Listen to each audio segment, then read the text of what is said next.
everyone, welcome to I Plus Training Solutions.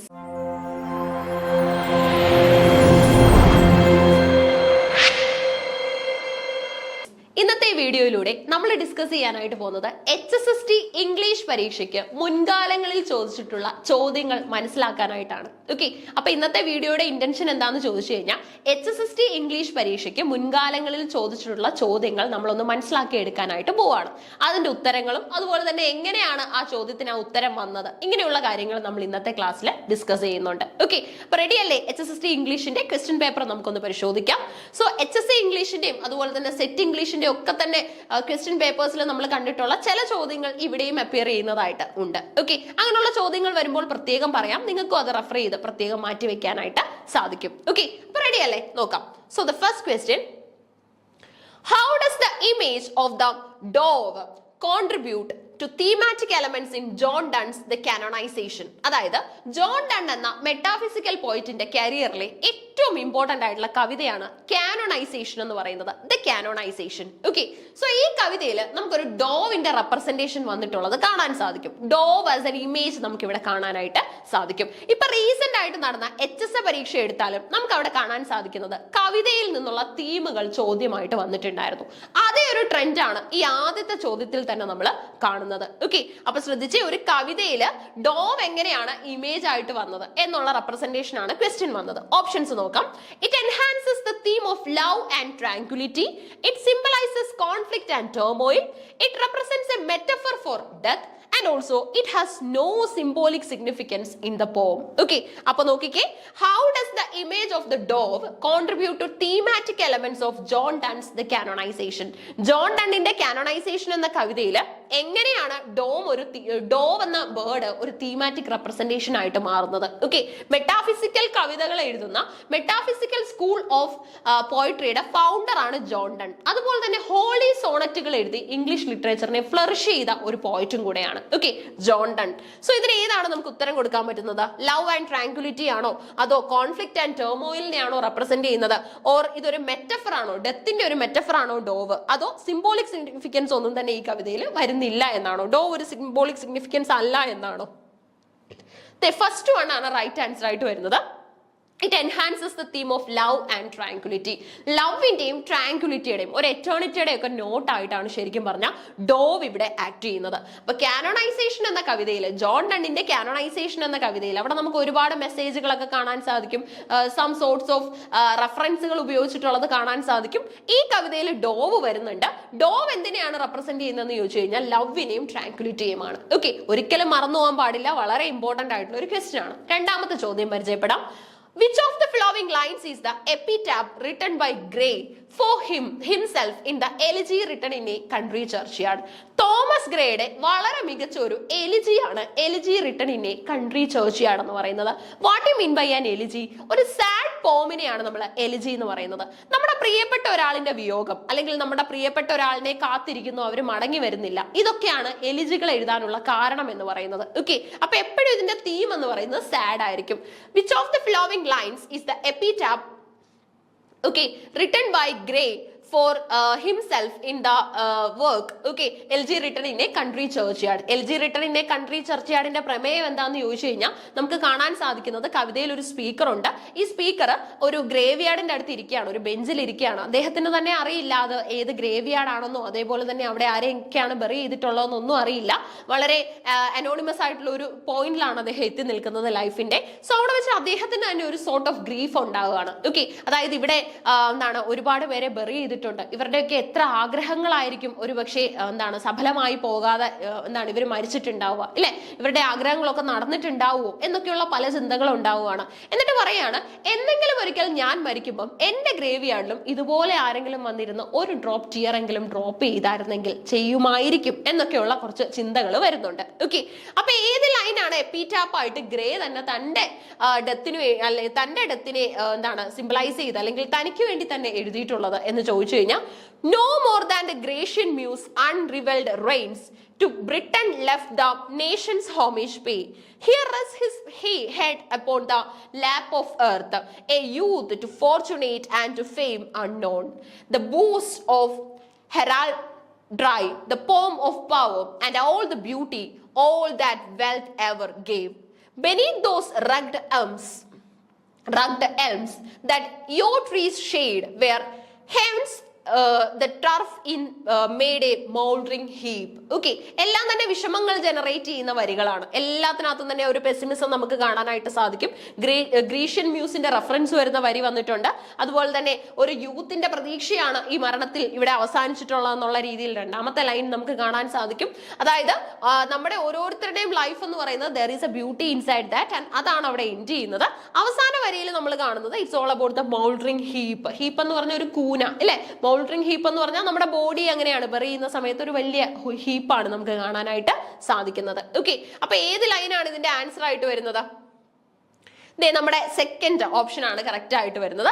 Here rest his head upon the lap of earth, a youth to fortune and to fame unknown. ഈ കവിത നമ്മൾ detail ആയിട്ട് തന്നെ വരുന്നതാണ് പഠിക്കാനായിട്ട്. വളരെ significant ആയിട്ടുള്ള ഒരു കവിതയാണ്. കവിത വായിക്കുമ്പോൾ തന്നെ നമുക്ക് ഈ ലൈൻ ട്രേസ് ചെയ്യാനായിട്ട് സാധിക്കും. അതിനകത്ത് തന്നെ നമുക്ക് മനസ്സിലാക്കാൻ സാധിക്കും ഗ്രേ തന്റെ ലൈഫിനെ കുറിച്ച് തന്നെ എഴുതിയ ഒരു എപ്പിറ്റാപ്പ് ആണെന്ന്. ഓക്കെ, എപ്പിറ്റാപ്പ് ആണെന്ന്. ഫൈൻ, ആ ഒരു 2 ക്വസ്റ്റ്യൻ നമ്മൾ കംപ്ലീറ്റ് ചെയ്തു.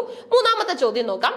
Y did Alexander Pope write the rape of the Lock? എന്തുകൊണ്ടായിരിക്കും നമ്മുടെ നിയോ ക്ലാസിക്കൽ കാലഘട്ടത്തിലെ Alexander Pope Rape of the Lock എന്ന കവിത എഴുതിയത്? അല്ലെ, എന്തുകൊണ്ടായിരിക്കും എഴുതിയത്?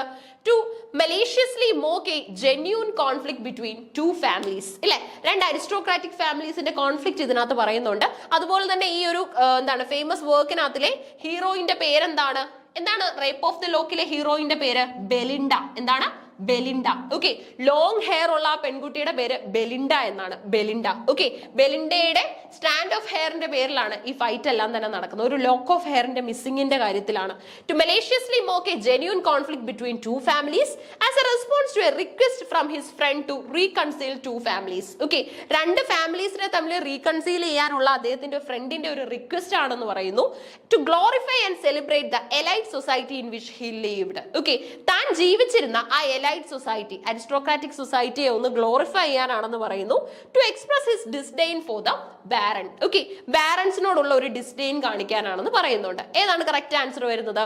Y did Alexander Pope write the rape of the lock? ഈ 4 ഓപ്ഷൻസിൽ ഏറ്റവും കൺവീനിയന്റ് എന്ന് പറയുന്നത് as a response to a request from his friend to reconcile two families. 2 ഫാമിലീസിനെ തമ്മിൽ റീകൺസീൽ ചെയ്യുക എന്നുള്ള തന്റെ ഫ്രണ്ടിന്റെ ഒരു റിക്വസ്റ്റ് ആണ് ഇതിന് റീസൺ ആയിട്ട് മാറുന്നത്. ഓക്കെ, അപ്പൊ റേപ്പ് ഓഫ് ദ ലോക്കിനകത്തിൽ നമ്മുടെ അലക്സാണ്ടർ പോപ്പ് തന്നെ പറയുന്നുണ്ട് ദിസ് പോം has certain semi autobiographical elements. അതായത് എന്റെ ലൈഫുമായിട്ടുള്ള കുറച്ച് സെമി ഓട്ടോബയോഗ്രഫിക്കൽ എലമെന്റ്സ് ഇതിനകത്ത് വരുന്നുണ്ടെന്ന് പറയുന്നു.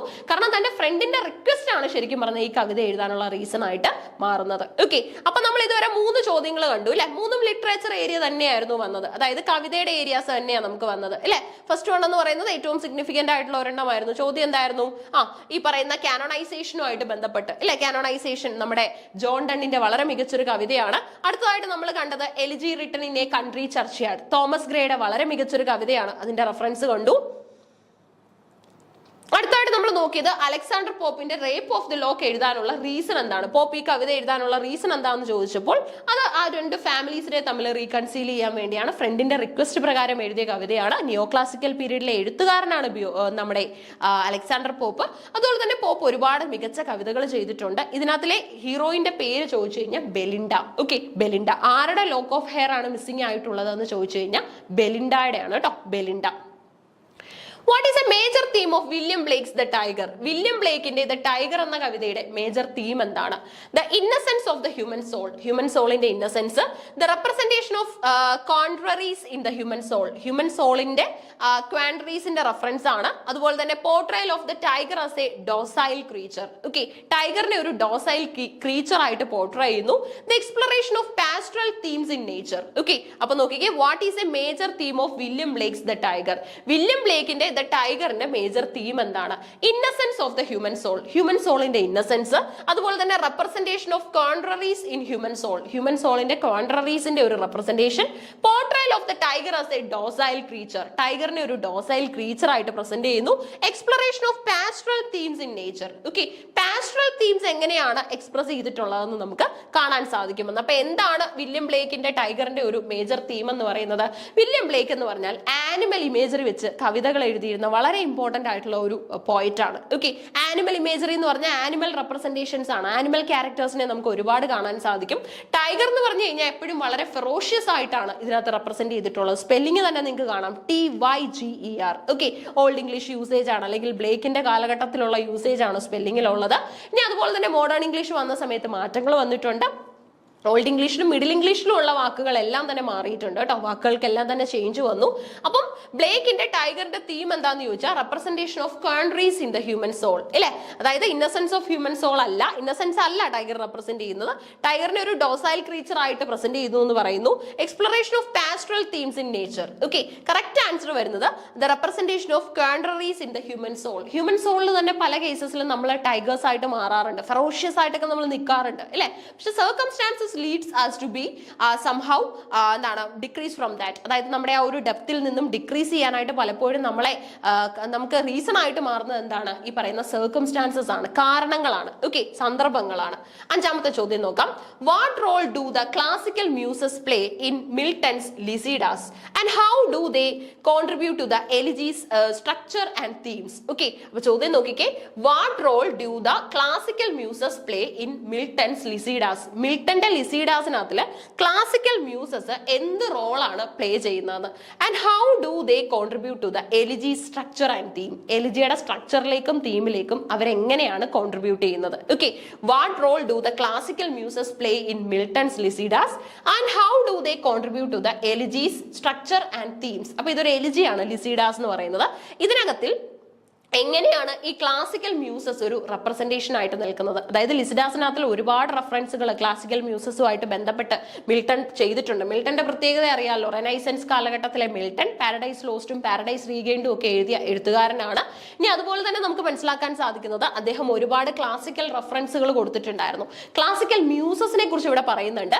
ഈ മ്യൂസസ് എന്ന് പറഞ്ഞു കഴിഞ്ഞാൽ വളരെ ഇമ്പോർട്ടന്റ് ആയിട്ടുള്ള ഒരു തീം ഇതിനകത്ത് കൺവേ ചെയ്യുന്നുണ്ട്. എന്താണെന്ന് നമ്മൾ കണ്ടുപിടിക്കണം. Muses are absent from the poem which relies on personal expression. Muses symbolize divine inspiration guiding the poet's lament. Their presence disrupts the elegy structure, creating confusion. The poem does not draw on classical inspiration for classical muses for inspiration. Okay, appo ചോദ്യം കണ്ടോ, what role of the classical muses play in Milton's Lycidas? Okay, എന്ത് role ആണ് അവർ play ചെയ്യുന്നത്? ഈ എലിജിയുടെ സ്ട്രക്ചറിലും തീമിലും അവർ എങ്ങനെയാണ് contribute ചെയ്യുന്നത്? Okay, first ഓപ്ഷനകത്ത് പറയുന്ന muses absent ആണ് ഇതിനകത്ത്. സെക്കൻഡ് വൺ മ്യൂസസ് ഇൻസ്പിറേഷൻ ആയിട്ടൊക്കെ നിൽക്കുന്നു.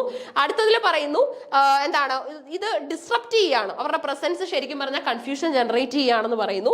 പോമിനകത്തിൽ നമുക്ക് ക്ലാസിക്കൽ മ്യൂസസിന്റെ ഇൻസ്പിറേഷൻ ഒന്നും വരുന്നില്ല എന്നും പറയുന്നുണ്ട്. ഓക്കെ, അപ്പൊ നോക്കിക്കേ, the muses symbolise divine inspiration guiding the poet's lament. വലിയ ബുദ്ധിമുട്ട് വരില്ലല്ലോ, നമുക്ക് കവിത വായിക്കുമ്പോൾ തന്നെ നമ്മൾ പഠിക്കുന്നതാണ് എന്ത് റെഫറൻസ് ആണ് ശരിക്കും പറഞ്ഞാൽ ക്ലാസിക്കൽ മ്യൂസസ് ലിസിഡാസിനകത്ത് കൊടുക്കുന്നതെന്ന് ചോദിച്ചു കഴിഞ്ഞാൽ ഒരു ഇൻസ്പിറേഷൻ ആയിട്ട്, പ്രചോദനമായിട്ടും, ഒരു ഡിവൈൻ ഇൻസ്പിറേഷൻ ആയിട്ടും, ഒരു ഗൈഡിങ് ലൈറ്റ് ആയിട്ടും ഒക്കെ തന്നെ നമ്മുടെ മിൽട്ടന്റെ ലാമെന്റിംഗ് സിറ്റുവേഷനിൽ ആക്ട് ചെയ്യാനായിട്ട് ആർക്ക് സാധിക്കുന്നുണ്ട്? ഈ പറയുന്ന മ്യൂസസിന് സാധിക്കുന്നുണ്ട്. അത് നമുക്ക് മനസ്സിലാക്കി എടുക്കാനായിട്ട് സാധിക്കും. ഓക്കെ, അപ്പൊ ക്ലിയർ ആയല്ലോ. നമ്മൾ ചോദ്യങ്ങൾ ഡിസ്കസ് ചെയ്ത് വരികയാണ്. നമ്മൾ എന്താണ് ഇപ്പൊ എത്ര ക്വസ്റ്റ്യൻ എത്തി?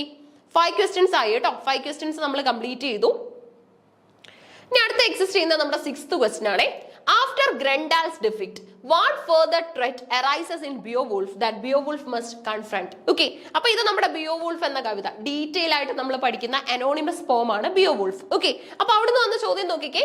ആഫ്റ്റർ ഗ്രൻഡാൽസ് ഡെഫീറ്റ്, ഗ്രൻഡാലിന്റെ ഡിഫീറ്റിന് ശേഷം what further threat arises in Beowulf that Beowulf must confront? Okay, അപ്പൊ ഗ്രൻഡാലിനെയും എന്താണ് കില്ല് ചെയ്തതിന് ശേഷം ബിയോവുൾഫ് എന്താണ് അഭിമുഖീകരിക്കേണ്ടതായിട്ട് വന്ന ഏറ്റവും വലിയ അടുത്ത ത്രെറ്റ് എന്താണ്? A vengeful witch, Grendal's mother, a rival warrior seeking glory, a fire breathing dragon. Okay, ഏറ്റവും വലിയൊരു ത്രെറ്റ് പിന്നീട് കൺഫ്രണ്ട് ചെയ്തത് എന്താണ്? വെഞ്ച്ഫുൾ വിച്ച്, ഗ്രൻഡാൽസ് മദർ, അതുപോലെ തന്നെ റൈവൽ വാരിയർ സീക്കിംഗ് ഗ്ലോറി, അതുപോലെ തന്നെ ഒരു fire breathing dragon. Right answer വരുന്നത് ഗ്രൻഡാൽസ് മദർ ആണ് കേട്ടോ. കൺഫ്യൂഷൻ വരരുത്. ഗ്രൻഡാൽസ് മദറുമായിട്ടുള്ള ഡിഫീറ്റിനും ശേഷമാണ്, ഗ്രൻഡാലിന്റെ മദറിനെയും ഡിഫീറ്റ് ചെയ്തതിന് ശേഷമാണ് ആ ഡ്രാഗണുമായിട്ട് ഫൈറ്റ് നടക്കുന്നത്. ഓക്കെ, അപ്പൊ ഫയർ ബ്രീത്തിങ് ഡ്രാഗണുമായിട്ട് ഫൈറ്റ് നടക്കുന്നത് മൂന്നാമതാണ്. ഓക്കെ, ആദ്യം യുദ്ധം നടക്കുന്നത് നമ്മുടെ ബിയോവുൾഫും അതുപോലെ തന്നെ മോൺസ്റ്ററും തമ്മിലാണ്. അതിനുശേഷം ബിയോവുൾഫും മോൺസ്റ്ററിന്റെ അമ്മയും തമ്മിലാണ് ഫൈറ്റ് നടക്കുന്നത്. ഇതിനുശേഷം ബിയോവുൾഫും അതുപോലെ തന്നെ നമ്മുടെ ഡ്രാഗണും തമ്മിലാണ് ഫൈറ്റ് നടക്കുന്നത്. ഓക്കെ, 3 ഫൈറ്റ്സ് ആണ് നമുക്ക് ഇവിടെ കാണാനായിട്ട് സാധിക്കുന്നത്. അടുത്ത ക്വസ്റ്റ്യൻ നോക്കാം. What specific physical features contribute to the identification of the wife of Bath in Chaucer's general prologue to Canterbury tales? Okay, അപ്പൊ ചോസറിന്റെ ജനറൽ പ്രൊലോഗ് ടു കാൻറ്റർബറി ടെയിൽസിനകത്തില് ഓക്കെ എന്ത് റെപ്രസെന്റേഷൻ ആണെന്ന് വരുന്നത്, അതായത് വൈഫ് ഓഫ് ബാത്തിന്റെ റെപ്രസെന്റേഷൻ വരുന്നുണ്ട്. എന്ത് ഫിസിക്കൽ ഫീച്ചേഴ്സ് ഉപയോഗിച്ചുകൊണ്ടാണ് മിഡിൽ ഇംഗ്ലീഷ് പീരീഡിലെ ജെഫ്രി ചോസർ കാൻറ്റർബറി ടെയിൽസ് എന്ന് പറയുന്ന തന്റെ കവിതയിൽ വൈഫ് ഓഫ് ബാത്തിനെ പ്രസന്റ് ചെയ്തിട്ടുള്ളതെന്ന്? Okay, her flawless complexion and delicate features. Okay, അപ്പൊ ഫ്ലോലെസ് ആയിട്ടുള്ള കോംപ്ലക്ഷനും അതുപോലെ തന്നെ ഡെലിക്കേറ്റ് ആയിട്ടുള്ള ഫീച്ചേഴ്സും ഉണ്ടെന്ന് പറയുന്നു. Graceful posture and elegant gait. Okay, graceful ആയിട്ടുള്ള പോസ്റ്ററും അതുപോലെ തന്നെ എലഗന്റ് ആയിട്ടുള്ള ജെയ്റ്റും എക്സിസ്റ്റ് ചെയ്യുന്നുണ്ട്. Her deafness and white set teeth. Okay, ഡെഫ്നെസ്സും വൈറ്റ് സെറ്റ് ടീത്തും ഉണ്ട്.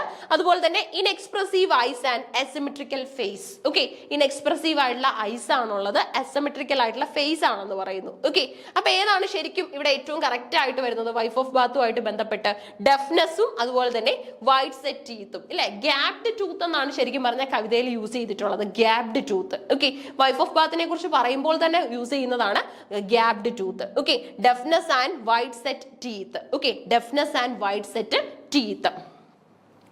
അടുത്ത നോക്കാം. What was the overarching purpose of Spenser's epithalamion? Okay, സ്പെൻസറിന്റെ എപ്പിത്തലാമിയന്റെ ഓവർ ആർച്ചിങ് പർപ്പസ് എന്താണെന്ന്? Okay, what was the overarching purpose of Spenser's epithalamion? സ്പെൻസറിന്റെ എപ്പിത്തലാമിയന്റെ ഓവർ ആർച്ചിങ് പർപ്പസ് എന്താണെന്ന്? To criticise societal expectations of marriage. Okay, societal expectations of മാരേജിനെ ഇവിടെ criticise ചെയ്യുന്നുണ്ട്. To explore illicit forms of sexual desire. Okay, illicit forms of sexual ഡിസയറിനെ ഇവിടെ explore ചെയ്യുന്നുണ്ട്. To celebrate and commemorate the poet's marriage to Elizabeth Boyle. Okay, അതായത് പോയിറ്റിന്റെ Elizabeth ബോയിലുമായിട്ടുള്ള മാരേജിനെ സെലിബ്രേറ്റ് ചെയ്യാനും കമ്മമറേറ്റ് ചെയ്യാനും ആണെന്ന് പറയുന്നു. To serve as a protest against traditional wedding ceremonies. Okay, traditional wedding സെറമണീസിന് എഗെയിൻസ്റ്റ് ആയിട്ടുള്ള ഒരു പ്രൊട്ടസ്റ്റ് ആണെന്ന് പറയുന്നു. ഓക്കെ, അപ്പൊ ചോദ്യം നോക്കിക്കേ. What was the overarching purpose of Spenser's epithalamion? സ്പെൻസറിന്റെ എപ്പിത്തലാമിയൻ എന്ന കവിതയുടെ ഓവർ ആർച്ചിങ് പർപ്പസ് എന്താണെന്ന്? Okay, to criticise societal expectations of marriage. അതായത് സമൂഹത്തിന് മാരേജിനെ കുറിച്ച് കുറെ എക്സ്പെക്ടേഷൻസ് ഒക്കെ ഉണ്ട്, അതിനെ ഒന്ന് ക്രിട്ടിസൈസ് ചെയ്യുക. അതുപോലെ തന്നെ explore illicit forms of sexual desire. Okay, illicit forms of sexual ഡിസയറിനെ എക്സ്പ്ലോർ ചെയ്യുക. Okay, explore illicit forms of sexual desire. അതുപോലെ തന്നെ celebrate and commemorate the poet's marriage to Elizabeth Boyle. Okay, celebrate and commemorate poet's marriage to Elizabeth Boyle. പോയിറ്റിന്റെ marriage, Elizabeth ബോയിലുമായിട്ടുള്ള പോയിറ്റിന്റെ മാരേജിനെ celebrate ചെയ്യുക, commemorate ചെയ്യുക. Serve as a protest against traditional wedding ceremonies. Traditional wedding സെറമണീസിന് against ആയിട്ടുള്ള ഒരു protest ആണെന്ന്. ഓക്കെ, ഏതാ നമുക്ക് ആൻസർ കൊടുക്കാൻ പറ്റുന്നേ? ഏതാ ഇവിടെ നമുക്ക് ആൻസർ ആയിട്ട് വരുന്നേ?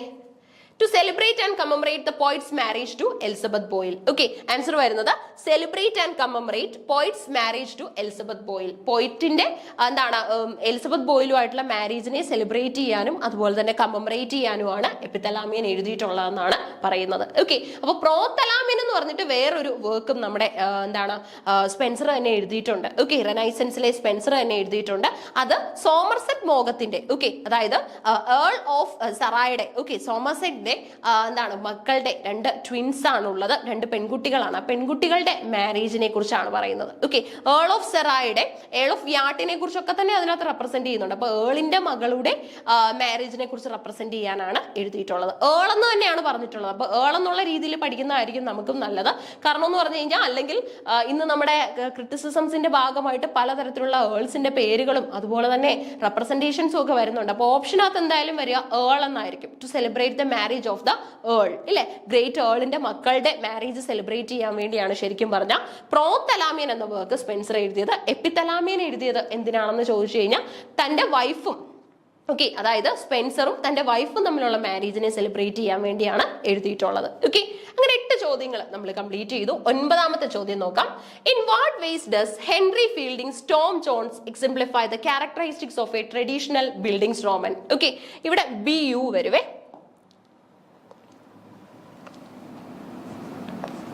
BUILD. ബാക്കി അതുപോലെ തന്നെ bildungsroman. Okay, in what ways does Henry Fielding's Tom Jones exemplify the characteristics of a traditional bildungsroman? Okay, അപ്പം ഏത് രീതിയിലാണ് ഹെൻറി ഫീൽഡിങ്ങിന്റെ ടോം ജോൺസ് ട്രഡീഷണൽ ബിൽഡിംഗ് സ്ട്രോമനെ ക്യാരക്ടറൈസ് ചെയ്യുന്നതെന്ന്? Tom Jones remain static throughout the novel, displaying no personal growth or development. Okay, അപ്പൊ Tom Jones ഇവിടെ remained ചെയ്യുന്ന ഒരു സ്റ്റേറ്റിക് ആയിട്ടുള്ള നോവൽ ആയിട്ടാണ്, displaying no personal growth or development. പ്രത്യേകിച്ച് പേഴ്സണൽ ഗ്രോത്തും ഡെവലപ്മെന്റും ഒന്നും ഇവിടെ കാണിക്കുന്നില്ല. The novel follows Tom Jones from his youth to maturity. Okay, youth മുതൽ മെച്യൂരിറ്റി വരെയുള്ള ഒരു സ്റ്റേജ് ആണ് പറയുന്നത്. Chronicling his moral and emotional development. Okay, moral and emotional development point out ചെയ്യുന്ന ഒരു വർക്കാണ്. അപ്പൊ നോവല് ഫോളോ ചെയ്യുന്നത് ടോം ജോൺസിന്റെ യൂത്ത് മുതൽ മെച്യൂരിറ്റി വരെയുള്ള ഒരു സ്റ്റേജ് ആണ്. Chronicling his moral and emotional development, അതിന്റെ കഥാപാത്രത്തിന്റെ ടോം ജോൺസിന്റെ മോറൽ ആൻഡ് ഇമോഷണൽ ഡെവലപ്മെന്റ് അതിനകത്ത് പെൻ ചെയ്യുന്നുണ്ട്. ബിൽഡിംഗ് സ്ട്രോമിനകത്തിൽ വരുന്ന മറ്റൊരു എലമെന്റ് എന്ന് പറയുന്നത് അത് എൻറ്റയർലി ആബ്സെന്റ് ആണ് ഈ നോവലിനകത്തിൽ, focusing solely on external events. Okay, bildungsroman എന്താന്ന് ചോദിച്ചു കഴിഞ്ഞാൽ ഒരു character, the character will be just like a wanderer. Okay, ഒരു അഭയാർത്ഥിയെ പോലെ അല്ലെങ്കിൽ ഒരു വാൻഡററിനെ പോലെ ഇങ്ങനെ മൂവ് ചെയ്യുന്നതാണ് നമുക്ക് കാണാൻ സാധിക്കുന്നത്. ഓക്കെ, അങ്ങനെയുള്ള ഒരു പോയിന്റിലാണ് നമുക്ക് കാണാനായിട്ട് സാധിക്കുന്നത്. പിന്നെ അതുപോലെ തന്നെ ഈ കഥാപാത്രത്തിന് ഇടയ്ക്കിടയ്ക്ക് ചേഞ്ചസ് ഉണ്ടാവും. നമുക്ക് പ്രെഡിക്റ്റ് ചെയ്യാൻ പറ്റില്ല എന്ത് തരത്തിലുള്ള ചേഞ്ച് ആയിരിക്കും ഈ കഥാപാത്രം കാണിക്കുന്നതെന്ന്. അങ്ങനെയുള്ള ഒരു പോയിന്റ് നമുക്ക് മനസ്സിലാക്കാനായിട്ട് സാധിക്കും. ഓക്കെ, അപ്പൊ ബിൽഡിംഗ് സ്ട്രോമനകത്തിൽ നമുക്ക് ഈ ഒരു വർക്കിനകത്തിൽ, അതായത് ഹെൻറി ഫീൽഡിങ്ങിന്റെ ടോം ജോൺസ് ഈ ഒരു ബിൽഡിംഗ് സ്ട്രോമൻ എലമെന്റ് ഇല്ല എന്നാണ് പറയുന്നത്, ആബ്സെന്റ് ആണ്. Focusing solely on external events, external ഇവന്റ്സിന് മാത്രമാണ് പ്രാധാന്യം കൊടുക്കുന്നതെന്ന് പറയുന്നു. ടോം ജോൺസിനകത്തിലെ ക്യാരക്ടേഴ്സ് എല്ലാം തന്നെ വൺ ഡയമെൻഷണൽ ആണ്, devoid of any complexities. Okay, അപ്പൊ നമ്മുടെ ചോദ്യം നോക്കിക്കേ, in what ways does Henry Fielding's Tom Jones exemplify the characteristics of a traditional bildungsroman? Okay, ഏതൊക്കെ തരത്തിലാണ് ഒരു ട്രഡീഷണൽ ബിൽഡിംഗ് സ്ട്രോമനകത്തിലുള്ള ക്യാരക്ടറിസ്റ്റിക്സിനെ നമ്മുടെ ഹെൻറി ഫീൽഡിങ്ങിന്റെ ടോം ജോൺസ് എന്ന് പറയുന്ന നോവൽ മീറ്റ് ചെയ്യുന്നത് എന്നതാണ് ചോദ്യം. ഓക്കെ, 4 വ്യത്യസ്തമായിട്ടുള്ള ഓപ്ഷനുകൾ നമുക്ക് ഇവിടെ ഉണ്ട്. ഓക്കെ, അതായത് ടോം ജോൺസിന്റെ ലൈഫിൽ ഉണ്ടാവുന്ന ഇൻസിഡൻസ് ഒക്കെ വെച്ചിട്ടുള്ള 4 വ്യത്യസ്തമായ ഓപ്ഷനുകൾ ഉണ്ട്. ഇനി അതുപോലെ തന്നെ ബിൽഡിംഗ് സ്ട്രോമൻ ഉണ്ട് ഈ നോവലിൽ ഉണ്ട് എന്ന് പറയുമ്പോൾ നമ്മളത് അവിടെ വെച്ച് കൺഫേം ചെയ്യാൻ നിൽക്കരുത്. ചിലപ്പോൾ ആ നോവല് ഏത് ജോണറിലാണെന്ന് നമുക്ക് അറിയില്ല എങ്കിൽ പെട്ടെന്ന് we will jump on to a wrong answer. Okay, അതുകൊണ്ട് നോവല് ബിൽഡിംഗ് സ്ട്രോമൻ ആണോ എന്ന് നമ്മൾ കൺഫേം ചെയ്യണം. കാരണം സ്റ്റേറ്റ്മെന്റുകളാണ് ചുവടെ തന്നിട്ടുള്ളതൊക്കെ, ഇല്ലേ? ഇതിൽ ഏത് സ്റ്റേറ്റ്മെന്റ് ആണ് കറക്റ്റ് എന്നുള്ളതാണ് നമ്മൾ പിക്ക് ചെയ്യേണ്ടത്. ഓക്കെ, അപ്പൊ നോക്കിക്കേ, in what ways does Henry Fielding's Tom Jones exemplify the characteristics of a traditional bildungsroman? Answer വരുന്നത് novel follows Tom Jones from his youth to maturity. Okay, youth മുതൽ maturity വരെയുള്ള stage ആണ് വരുന്നത്. Chronicling his moral and emotional development. Okay, ക്യാരക്ടറിന് ഉണ്ടാവുന്ന moral and emotional ഡെവലപ്മെന്റും നമുക്ക് മനസ്സിലാക്കാം. Okay, അപ്പൊ നോവൽ ഫോളോ ചെയ്യുന്നത് ടോം ജോൺസിനെയാണ്. Okay, from youth to maturity, youth മുതൽ മെച്യൂരിറ്റി വരെയുള്ള സ്റ്റേജ് ആണ്. Chronicling his moral and emotional development. Okay, അതുകൊണ്ട് തന്നെ കഥാപാത്രത്തിന് ഉണ്ടാവുന്ന മോറൽ ആൻഡ് ഇമോഷണൽ ഡെവലപ്മെന്റുകളും നമുക്ക് മനസ്സിലാക്കി എടുക്കാനായിട്ട് സാധിക്കും. 10ാമത്തെ ചോദ്യം നോക്കാം. How does Andrew Marvell's choice of the carpe diem motif in To His Coy Mistress align with the classical tradition of Latin love elegy? Okay, അപ്പോൾ how does Andrew Marvell's chronicle of the carpe diem motif? Okay, Andrew Marvellന്റെ carpe diem motifൽ എന്താണ്? How does Andrew Marvell's choice of the carpe diem motif to his coy mistress align with the classical tradition of Latin love elegy? Okay, അപ്പോൾ Andrew മാർവെലിന്റെ carpe diem motif നമുക്ക് to his coy മിസ്ട്രസിനകത്ത് കാണാൻ സാധിക്കും. To his കോയ് മിസ്ട്രസിന്റെ പ്രത്യേകത എന്താണെന്ന് ചോദിച്ചു കഴിഞ്ഞാൽ തന്റെ ബിലൗഡിന് വേണ്ടി ഡെഡിക്കേറ്റ് ചെയ്തിട്ടുള്ള വർക്കാണ്. ഓക്കെ, മാർവെൽ ഡെഡിക്കേറ്റ് ചെയ്തിരിക്കുകയാണ്. ഒരുപാട് തരത്തിൽ, അതായത് നമ്മുടെ മാർവെൽ തന്റെ ബിലൗഡിന്റെ ഫിസിക്കൽ ബോഡി പോലും ഈ ഒരു കവിതയിൽ എക്സ്പ്ലെയിൻ ചെയ്യുന്നുണ്ട് യൂസിങ് ബ്യൂട്ടിഫുൾ വേർഡ്സ്. അപ്പൊ ഇതിനകത്ത് നമുക്കൊരു ലാറ്റിൻ ലവ് എലിജി കാണാനായിട്ട് സാധിക്കും. എങ്ങനെയാണ് കാർപേഡിയം എന്ന് പറഞ്ഞാൽ seize the day, enjoy the day മൊമെന്റിനെ കുറിച്ച് ഇതിനകത്ത് പറയുന്നതെന്ന്. ഓക്കെ, പലതരത്തിലുള്ള വാക്കുകൾ ഉപയോഗിച്ച് തന്റെ മിസ്ട്രസിനെ ടെംപ്റ്റ് ചെയ്യാനായിട്ട്, ടു കമ്മിറ്റ് എ സിൻ അല്ലെങ്കിൽ to engage in a physical relationship, അതിന് പലതരത്തിൽ നമ്മുടെ റൈറ്റർ, നമ്മുടെ പോയിറ്റ് ബിലൗഡിനെ എക്സ്പ്രസ് ചെയ്യാനായിട്ട് ശ്രമിക്കുന്നുണ്ട് ഈ കവിതയിൽ. The കാർപേഡിയം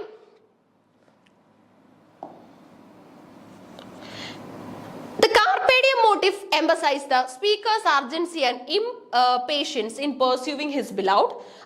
Marvel uses the Carpe diem theme to criticize the classical tradition, offering a subversive take on love elegies ഇല്ലേ. അപ്പൊ ഇവിടെ നമുക്ക് ഒന്ന് കാർപ്പേഡിയം മോട്ടീഫ് കാണാൻ പറ്റുന്നത് സ്പീക്കറിന്റെ ഒരു അർജൻസി നമുക്ക് ഇവിടെ കാണാൻ പറ്റും to become a part of എന്താണ് ഹിസ് ബിലൗഡ് ഇല്ലേ, ബോത്ത് ഫിസിക്കലി ആൻഡ് ഇമോഷണലി ബിലൗഡിന്റെ പാർട്ട് ആകാനായിട്ട് ആഗ്രഹിക്കുന്നുണ്ട്. അതുപോലെ തന്നെ നമുക്ക് ഇവിടെ കാണാൻ സാധിക്കുന്ന മറ്റൊരു ഐഡിയ എന്ന് പറഞ്ഞാൽ criticise the classical tradition offering subversive take on love elegies ഇല്ലേ. ലവ് എലിജീസിനോടുള്ള ഒരു സബ്വേഴ്സീവ് ടേക്ക്, അതായത് ഈ ക്ലാസിക്കൽ ട്രഡീഷൻ പ്രകാരമുള്ള മീനിങ്ങുകളിൽ നിന്നുള്ള ഷിഫ്റ്റ് മാർവൽ ഇവിടെ കൊടുക്കുന്നു എന്ന് പറയുന്നു. Carpe diem is absent in the poem, contradicting the claim of it being the classical tradition. Okay, Carpe diem point ഇതിനകത്ത് ഇല്ല എന്നാണ് മൂന്നാമത്തെ ഓപ്ഷൻ പറയുന്നത്. Carpe diem motif is usually used ironically, undermining the traditional notions of seizing the day in love poetry. Okay, അപ്പൊ ശരിക്കും പറഞ്ഞാൽ ഈ Carpe diem motif ഒരുപാട് ലവ് പോയിട്രീസിനകത്ത് യൂസ് ചെയ്യാറുണ്ട്. കാരണം മറ്റൊന്നുമല്ല, എപ്പോഴും ലവ് പോയിട്രി എപ്പോഴും എല്ലാ റീഡേഴ്സിനെയും എന്താണ് ഏത് പോയിന്റിലേക്കാണ് എത്തിക്കുന്നത്, think about love, to seek for love, ഈ ഒരു പോയിന്റിലേക്കാ അല്ലെ. അപ്പൊ ഇവിടെ Andrew Marvell to his coy മിസ്ട്രസിനകത്ത് റെപ്രസെന്റ് ചെയ്യുന്ന ഒരു പോയിന്റും സംഹൗ സിമിലർ ആണ്. ഓക്കെ, വളരെയധികം ഇമ്പോർട്ടന്റ് ആയിട്ടുള്ള കുറെ പോയിന്റുകൾ കൺവേ ചെയ്യുന്നുണ്ട്. ഇതിൽ ഓരോന്നിലും നമ്മുടെ പോയിന്റ് എന്താണ് മീൻ ചെയ്യുന്നതെന്ന് ചോദിച്ചു കഴിഞ്ഞാൽ point wants to be a part of his mistress. Okay, തന്റെ ബിലൗഡിന്റെ ഏറ്റവും പ്രിയപ്പെട്ട ബിലൗഡിന്റെ ഒരു പാർട്ട് ആകാനായിട്ട് ആഗ്രഹിക്കുകയാണ്. ഓക്കെ, ഇനി അതുപോലെ തന്നെ നമുക്ക് മനസ്സിലാക്കാനായിട്ട് സാധിക്കുന്ന മറ്റൊരു പോയിന്റ് എന്ന് പറയുന്നത് ധാരാളമായിട്ടുള്ള അമോറസ് വേർഡ്സിന്റെ സിഗ്നിഫിക്കൻസ് ഇതിനകത്ത് വരുന്നുണ്ട്. ഓക്കെ, ജോൺ ആയാലും ആൻഡ്രൂ മാർവൽ ഒക്കെ ആയാലും പോയിട്രിയുടെ ഗ്ലോറിയെ ബൂസ്റ്റ് ചെയ്യാനായിട്ട്, ഗ്ലോറി ഇൻ ദ സെൻസ് അതിന്റെ ആ ഒരു യൂസേജിനെ ബൂസ്റ്റ് ചെയ്യാനായിട്ട് ഒരുപാട് തരത്തിലുള്ള വാക്കുകൾ, അമോറസ് വേർഡ്സ് പോലും ലവ് പോംസിനകത്ത് യൂസ് ചെയ്തിട്ടുണ്ട്. അപ്പൊ അതിന്റെയൊക്കെ റെഫറൻസുകളും നമുക്ക് ഇവിടെ കാണാനായിട്ട് സാധിക്കും. ഓക്കെ, വളരെ സിഗ്നിഫിക്കന്റ് ആയിട്ടുള്ള ഒരു പോമാണ്. അപ്പൊ നോക്കിക്കേ, how does Andrew Marvell's choice of the carpe diem motive in to his coy mistress align with the classical tradition of Latin love elegy. Okay, Latin love എലിജിയുടെ ക്ലാസിക്കൽ ട്രഡീഷനുമായിട്ട് എങ്ങനെയാണ് ഇത് അലൈൻ ചെയ്യുന്നതെന്ന് ചോദിച്ചാൽ carpe diem motive emphasise the speaker's urgency and impatience in pursuing his beloved. Okay, അപ്പോൾ ഒരു സ്പീക്കറിന്റെ അർജൻസിയും അതുപോലെ തന്നെ ഇംപേഷ്യൻസും ഒക്കെ നമുക്ക് ഇവിടെ കാണാനായിട്ട് സാധിക്കും. ഓക്കെ, ലവറുമായിട്ട് മീറ്റ് ചെയ്യാനായിട്ട് ഭയങ്കരമായി ആഗ്രഹിക്കുന്ന ഒരു സ്റ്റേജ് നമുക്കിവിടെ കിട്ടും. ഓക്കെ, അപ്പൊ ഇതൊക്കെയാണ് ശരിക്കും പറഞ്ഞ ഒരു കവിതയുടെ പ്രത്യേകത എന്ന് പറയുന്നത്. വളരെ സിഗ്നിഫിക്കന്റ് ആണ്. അപ്പൊ ഇതെല്ലാം തന്നെ പോയിട്രിയിൽ നിന്ന് നമുക്ക് ലഭിച്ചു അല്ലെ. പോയിട്രിയും നോവലും ഒക്കെ ആയിട്ടാണ് ശരിക്കും പറഞ്ഞാൽ നമ്മുടെ ആദ്യത്തെ ക്വസ്റ്റ്യൻസ് എല്ലാം തന്നെ അപ്പിയർ ചെയ്തത്. അപ്പൊ ഇതൊക്കെ തന്നെ നമ്മുടെ HSST ഇംഗ്ലീഷിന്റെ ഏറ്റവും പ്രധാനപ്പെട്ട ക്വസ്റ്റ്യൻസ് ആണ്. 10 ചോദ്യങ്ങൾ നമ്മളിപ്പോ എത്തിയിട്ടുണ്ട്. അപ്പൊ പല ഏരിയാസിൽ നിന്ന് പല പാറ്റേണിൽ വന്നു അല്ലെ. കവിതകളൊക്കെ ആയാലും ഒരുപാട് അങ്ങ് ബുദ്ധിമുട്ടിച്ചൊന്നും ഇല്ല. അതേ നോക്കിക്കേ, ഇപ്പൊ ബിയോവൂൾഫിന്റെ ഒക്കെ ആണെങ്കിൽ വളരെ ഡയറക്റ്റ് ആണ് ക്വസ്റ്റ്യൻ വന്നത് അല്ലെ. അപ്പം HSST ഇംഗ്ലീഷിന്റെ ക്വസ്റ്റ്യൻ പേപ്പർ നമുക്ക് മനസ്സിലാകാത്തതോ അല്ലെങ്കിൽ നമുക്ക് വളരെ ബുദ്ധിമുട്ടുള്ളതോ ഒന്നും അല്ല. ഓക്കെ, തുടക്കത്തിലെ ഡീറ്റെയിൽ ആയിട്ട് പഠിച്ചു കഴിഞ്ഞാൽ വളരെ എളുപ്പത്തിൽ നമുക്ക് എന്താണ് ഈ ക്വസ്റ്റ്യൻസിനുള്ള ആൻസർ കണ്ടെത്താനായിട്ട് സാധിക്കും. ടോപ്പ് റാങ്ക് എയിം ചെയ്യുക. നിങ്ങൾക്ക് അറിയാം, PSC പരീക്ഷ ഏതായാലും ടോപ്പ് റാങ്ക് തന്നെ ആയിരിക്കണം നമ്മുടെ എയിം ഇല്ലേ. ലിസ്റ്റിൽ എത്താനുള്ള ഏറ്റവും വലിയൊരു സാധ്യത അതാണ്. ഓക്കെ, അപ്പൊ തുടക്കത്തിലേ പഠിക്കുക. ജനറൽ പേപ്പറിനോടൊപ്പം നിങ്ങളുടെ കോർ പേപ്പർ ആയിട്ടുള്ള ഇംഗ്ലീഷിനും നല്ല പ്രാധാന്യം കൊടുക്കുക. ഏറ്റവും കൂടുതൽ മാർക്ക് വരുന്നത് ഇംഗ്ലീഷ് ഏരിയയിൽ നിന്നാണ്. ഓക്കെ, പിന്നെ അതുപോലെ തന്നെ ഇപ്പൊ സെറ്റിനൊക്കെ ആണെങ്കിൽ നമുക്ക് ഇന്ന ഏരിയയ്ക്ക് ഇത്ര ഫോക്കസ് അങ്ങനെയുണ്ട്. ഇപ്പം ഈ ഒരു കേസിൽ PSC എക്സാം ആയതുകൊണ്ട് തന്നെ നിങ്ങൾക്ക് ടോട്ടൽ സ്കോറിൽ ഇത്ര വാങ്ങിയാൽ മതി. അപ്പൊ അത് കൂടുതലായിട്ട് വേണമെങ്കിൽ നിങ്ങൾക്ക് സബ്ജക്ട് ഏരിയയിൽ മേടിക്കാനായിട്ട് സാധിക്കും. അതോടൊപ്പം തന്നെ ജനറൽ പേപ്പറും പഠിക്കാനായിട്ട് ശ്രമിക്കുക. ഓക്കെ, അപ്പൊ ഇതാണ് ശരിക്കും പറഞ്ഞാൽ നമ്മുടെ ഈ ഒരു ക്വസ്റ്റ്യൻസ് എന്ന് പറയുന്നത്. 10 ചോദ്യങ്ങളാണ് ഇന്ന് നമ്മൾ കംപ്ലീറ്റ് ചെയ്തത്. വ്യത്യസ്തമായിട്ടുള്ള ചോദ്യങ്ങളായിരുന്നു. അപ്പൊ കൃത്യമായിട്ട് ഇത് മനസ്സിലാക്കി വെക്കുക. ഇനിയും ചോദ്യങ്ങൾ ഉണ്ടായിരിക്കും നമ്മുടെ ഭാഗത്ത് നിന്ന്. ഇനിയും വീണ്ടും ഫർദർ വീഡിയോസ് ഉണ്ടായിരിക്കും. അതിനകത്ത് കൂടുതൽ ചോദ്യങ്ങൾ നിങ്ങൾക്ക് പരിചയപ്പെടാനും സാധിക്കും. Thank you.